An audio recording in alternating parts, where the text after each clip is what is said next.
Kaijus, welcome back to my channel where I do food reviews and also kaiju movie reviews. Today we're going to do a kaiju movie review of Mothra vs. Godzilla.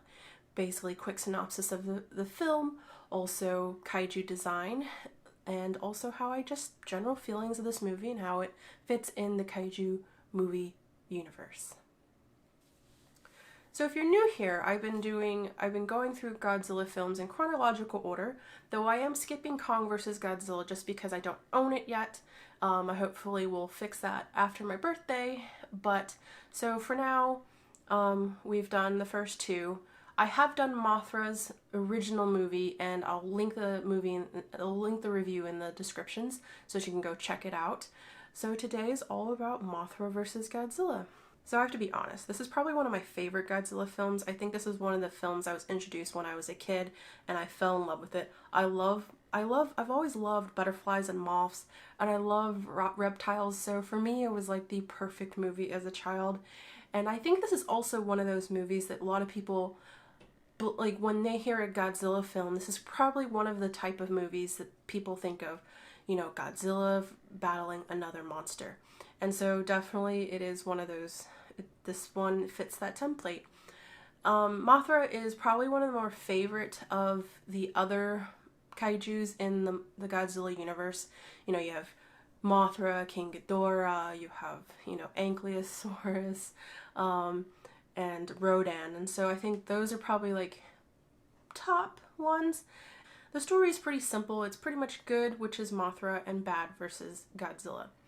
And it's not really original in that aspect. It's very classic, and you know, it starts off with Mothra's egg being washed ashore to Japan, and you know, some local fishermen pretty much take the egg and sell it to these businessmen.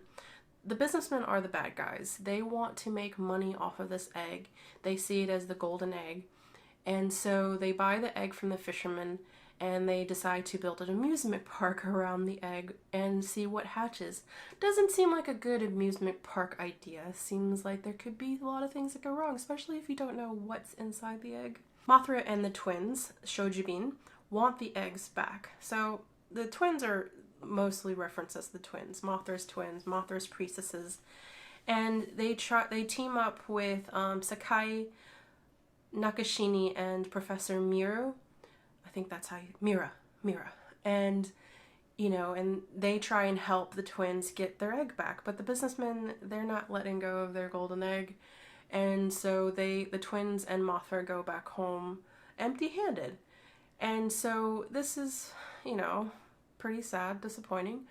But Godzilla then appears in the movie. So Godzilla actually doesn't appear until farther into the movie.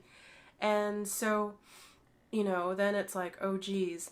And it's interesting to note that they don't really reference the first two movies. Like, they don't really make a connection. But the only really, the only strength and connection that I feel that they've tied in with the previous movies is that they kind of acknowledge the things that Godzilla doesn't seem to like in the first two, and it's lights. And they also try and use electricity to try and kill him, which doesn't really help. But they try. The military does they try. They really do try.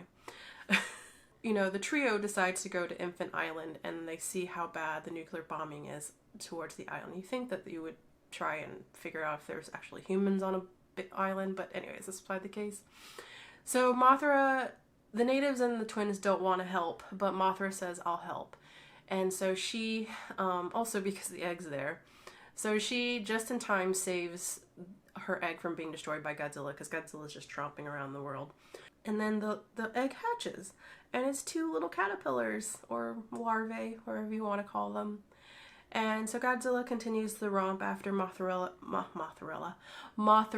stops him, and, you know, Godzilla's like, so the caterpillars follow Godzilla to this island, and, you know, it's interesting to note that Godzilla's being respectful and trying to, like, keep his stomping to an island, but there's a teacher that is trapped on the island with her students. And so I have to say, this teacher was really smart. She was like, she went up the hill, she went into the caves, and she kept her calm while a giant monster is rampaging. So the larvae and Godzilla fight, and they duke it out. and you think they're just larvae. They shouldn't have that much ability, but they're pretty good. They're smart, and they beat down Godzilla using their cocoon powers. They use the webbing and pretty much encapsulate him, and then he drowns. He drowns. So, and pretty much the good guys, you know, win the day. And you know, it's a really simple story of like all the bad guys in the movie are defeated and the good guys save the day and everybody's happy. And you know, it's a simple story. It's not that complicated, but I have to say I really enjoy this film. I think this is probably a movie that is pretty good for the whole family. Like, I think people that don't like monster movies might enjoy this film. I don't know. Like, I might just be unique in that aspect. But I have to say, it's probably a good overall family movie. So we'll talk about kaiju design. So if you watch my Godzilla Raids Again review, you notice I really wasn't really that keen on Godzilla Raids Again. Godzilla design. He had like kind of, his teeth were all over the place, almost looked like a bucktooth Godzilla with really buggy eyes. They made the eyes less buggy, they made his teeth a little bit more recessed and more in his mouth, and kind of almost reminiscent of the first Godzilla, a little bit different.